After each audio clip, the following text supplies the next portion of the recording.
Okay, so I've got some sample problems for you here, and we're going to kind of skip this first section, and hopefully you can see well enough this bottom section of problems. Sorry, my little setup here. I went ahead and wrote all of the gas laws from before up at the top. Pressure times volume equals pressure times volume. Pressure divided by temperature. Volume divided by temperature. This is Dalton's gas law from a previous video. Pressure total is equal to a sum of all the individual pressures. And then here's our combined gas law. So really, essentially, we're just trying to figure out what variables are giving us and find the appropriate gas law. So on hot days, you may have noticed that a potato chip bag seems to inflate, even though they've not been opened. You have a 200 milliliter bag. Okay, so milliliters is a volume, and a temperature of 17. You leave it in the car, and the car has temperature of 45. What will the new volume be? Okay, so I'm working with volumes and temperatures. And so if I come look at my gas laws up here, volume and temperature is this one here. So V over T has to equal V over T. So we can think of one side as like the befores, the other side is like the afters.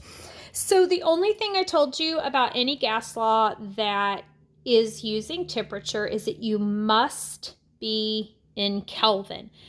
The units of volume, if you have one that deals with pressure, those units don't matter as long as they're the same. So I need to get both of my temperatures into Kelvin. So 273 and 45 is 318. I don't know if you can see that or if I ran that off the page. There you go. And 17 and 273 is 290. So those are actually going to be the Kelvin temperatures that I need. So when I have a volume of 200, the temperature was 17, so I'm going to use 290.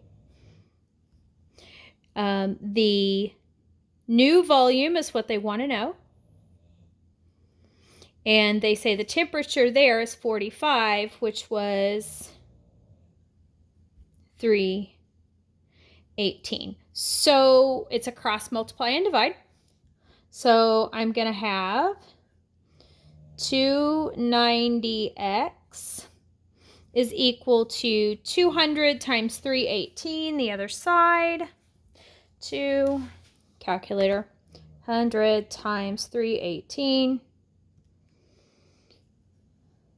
63600. Get x by itself, I need to divide. I got x to be 219. That's not quite right, significant figures, but we're going to go ahead and go with it. And the top was volume. This unit was milliliters. So it would also be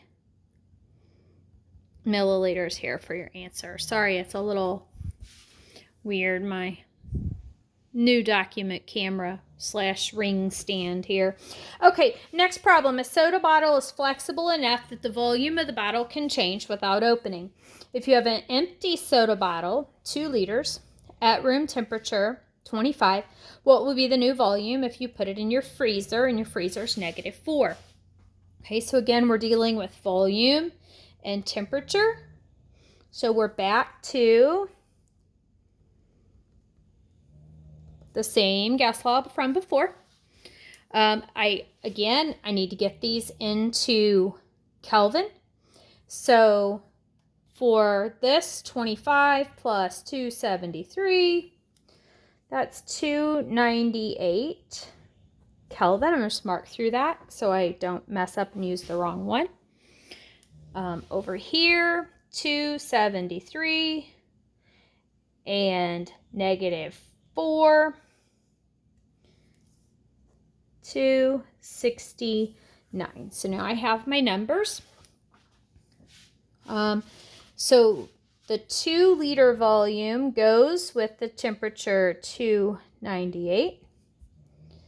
They want to know a volume, and the new temperature is 269.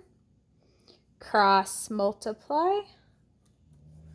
298x is equal to 269 times 2.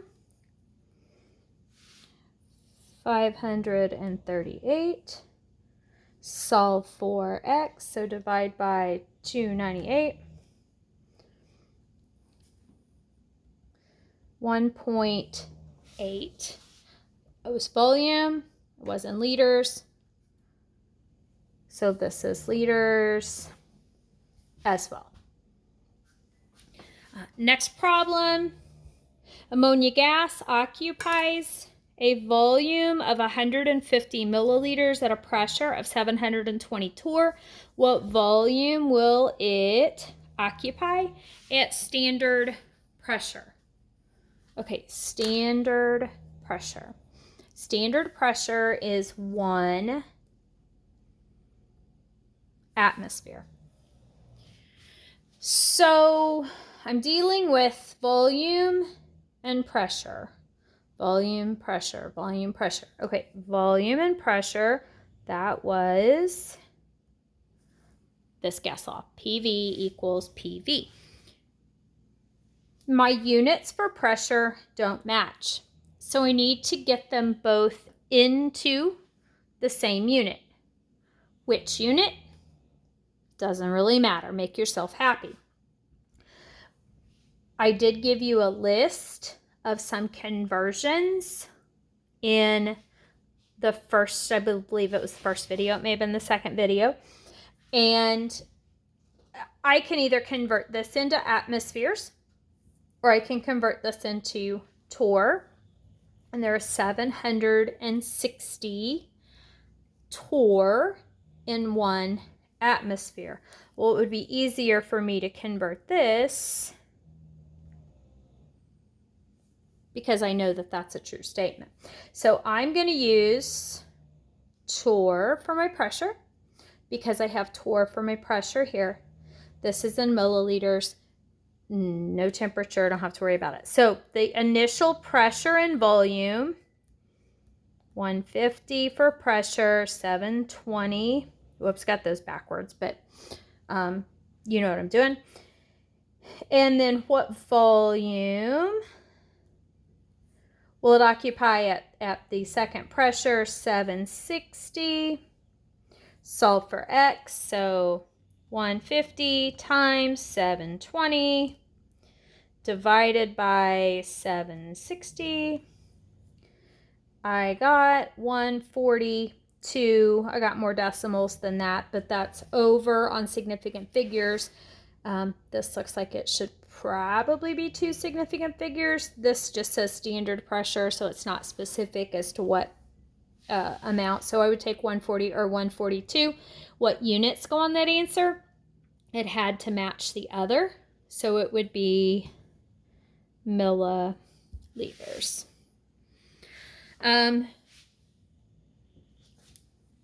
Skip this one. Let me go on down to this one. This is a similar problem. Right here. At 95 degrees Celsius, the pressure of a sample of chlorine is 1.15 atmospheres. What would be the pressure at 105, assuming a constant volume? So this one says something about volume, but it says the volume's constant. So the volume isn't changing. So the volume really isn't part of this problem. So I have temperature and pressure. Temperature, pressure. Okay, that is this gas law right here. So remember, when we deal with pressure or temperatures, we have to convert them. So instead of this being 95, it would actually be 368. And instead of this being 105, it would be 378. So plug and chug. I have this temperature goes with this pressure. So 1.15 over 368 is equal to what I want to know, 378, cross, multiply, and divide.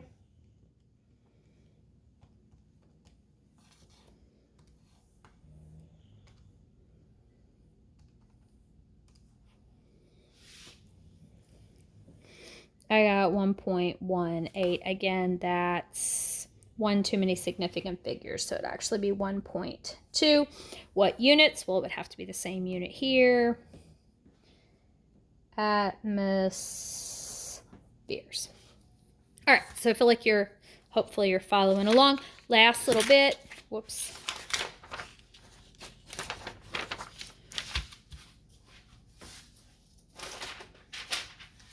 Well, isn't that cute? I lost my last page. With some Dalton's law of partial pressures. Oh, here they are. Okay, so these are handwritten. Sorry, they're a little bit harder. So Dalton's law of partial pressures is the total pressure is the sum of all the parts. So oxygen, carbon dioxide, and nitrogen has a total pressure of 0.97. What's the partial pressure of oxygen? If carbon dioxide is 0.7 and nitrogen is 0.12. All right, well, there's only 3 gases. So that means the pressure total is the pressure. The first one they said was oxygen. The second one is carbon dioxide. The third one is nitrogen. And they said the total was 0.97. They want to know oxygen. They said carbon dioxide's 0.7 and nitrogen is 0.12. So those together is 0.82 plus something equals 0.97. So simply solve 0.97 minus 0.82 and you have 0.15. And it only says this one, so it would be atmospheres. Super simple. They could give you all the parts. You can find the total, give you part of them. The bottom one here then is a little different. This is percentages. So if the air is basically 78% nitrogen, 21% oxygen, and 1% argon, with a few others that I'm not going to worry about listing, they say the total pressure is 760. What are the partial pressures? Well, all of those together are 760. So 78% of the total has to be nitrogen. So I'm literally going to find 78% of 760. So 0.78 times 760 will give me my pressure for nitrogen. Oxygen is 21% of the total, so it's of the total gas, so it's going to make up 21% of the pressure. So 0.21 times 760 will give me oxygen, and then 0.01 for argon times 760. So just quick math. 5, 9, 2.8. Again, not good on significant figures. 0.21 times 760. 159.6. 0.01 times 760. 7.6. So again, significant figures are totally out of whack here, but that's a few different types of practice problems.